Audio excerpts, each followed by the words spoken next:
So, ayan po nga, Beb. So, ayan po, may plastic ako. And then, salamin. Kasi may reregaluhan po tayo. And then, yung request niya po sa akin, sabi niya, ay salamin na lang. Tapos, ang dalawang clip para sa kanya.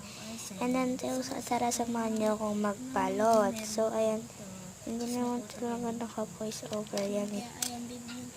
Kung maririnig nyo, ayan. Ayan, yan yung salamin na ibibigay ko.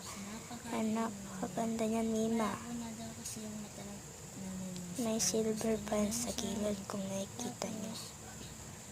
Napakaganda niyan sa personal. Tapos dalawang clip na color green kasi wala na akong pink and blue. Yan, napakaganda yan. May silver pa yan. Mga peps, meron pa yung silver. Nalamunan na kasi yung mata niya, kaya ayan na lang yung binigay ko. Lagay ko na nga lang yun dyan. Yan, napakaganda niyan, promise sa personal.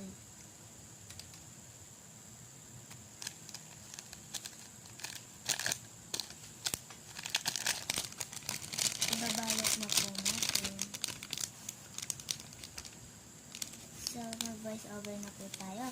Tara!